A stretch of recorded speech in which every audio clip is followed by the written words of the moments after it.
AOC and Bernie Sanders are barnstorming across the United States of America in a time when the Democratic Party in general is struggling to find its footing and find a message that resonates with working class people and Democrats across the country overall. So let's go over here to The Hill.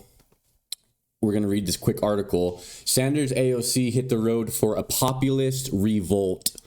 Bernie Sanders is set to headline town hall events in Western states with AOC beginning Thursday as progressives outline a strategy for a populist revolt to fight back against President Trump.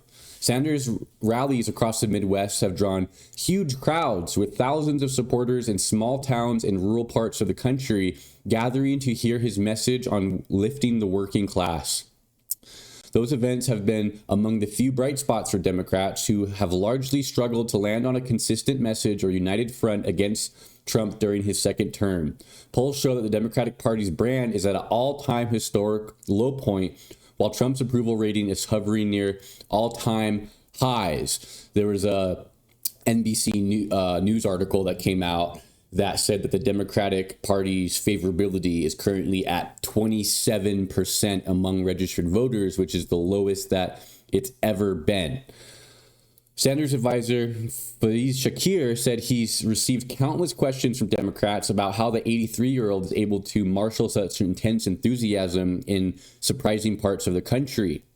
We're living in an intensely populist moment right now. It's not left versus right. It's very top versus everyone else, Shakir wrote in a new memo titled "The Populist Revolt is Happening." Trump continues to outperform the Democratic brand because even while he is chaotically pursuing regressive policies and gradually sinking in the polls, he retained some populist appeal by showing open confrontation with political elites, the Sanders advisor writes. The Democratic brand is struggling because voters do not see party leaders as top 1% versus bottom 99% warriors. Instead, it is too often understood as focusing on anything but core economic issues. Shakir said he expects more and more working class voters will become disillusioned with Trump's policies and that Democrats can recapture that support if they adopt Sanders' class-based economic fights that both decry the corruption of our political and economic systems and combine that with bold action. Only then will the party be given governing authority and popular mandate to do something about it. Sanders stepped back into the spotlight, has predictably ignited questions about a possible third term, with Sanders saying he's 83 years old. He doesn't think he's going to run for president. I don't think Bernie should run for president. Again, for the record, I think he should be handed on to somebody else. But really, what's highlighted there by Sanders' advisor, everything he said is true. I mean, people are fed up with the current political establishment on both ends, right? And what people see when they look at the Democratic Party today, they look at a party that has not done every single thing that it can do to help lift up and support economic policies that are going to help the middle class and the 99%, as we call ourselves, right? When a few families and a few handfuls of people have as much wealth as the bottom 50% of people in America, in the richest nation in the world, there's something very, very wrong with that.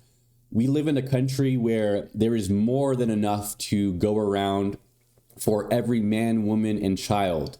And the fact that so much wealth is retained by so few people, it's unfair. It's not how a country that proclaims that it loves freedom should operate. And our country is set up in a way that I think the founding fathers would not like whatsoever.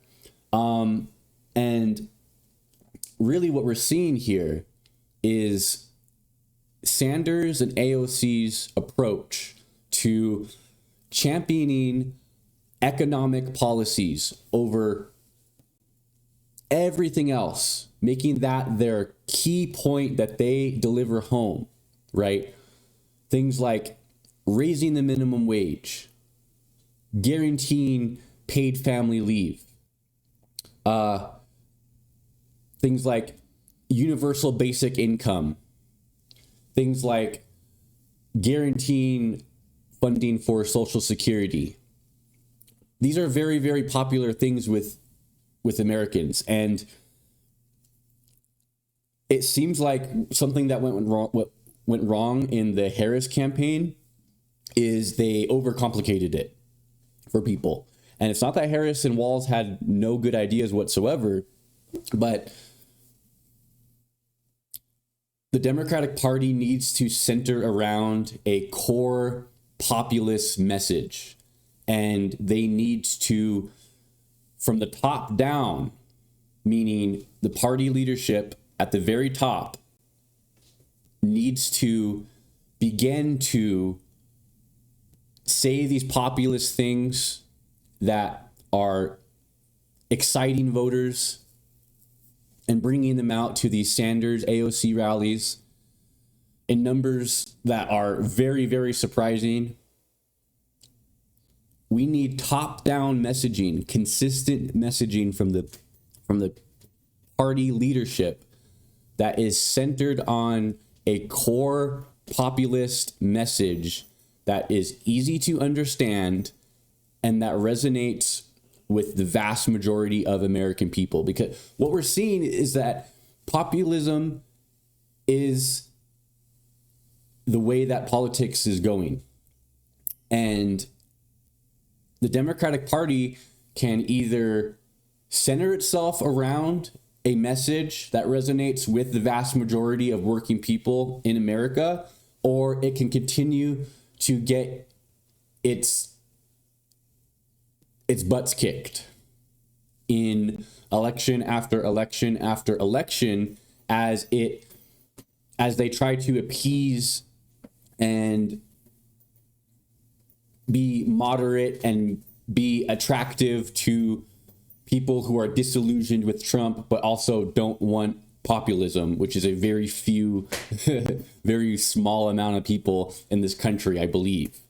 So Sanders and AOC are giving you the blueprint right here, Democratic elite. They're giving it to you. Look at all these people coming out to these rallies by the thousands and thousands and thousands to hear a 82-year-old man speak, okay?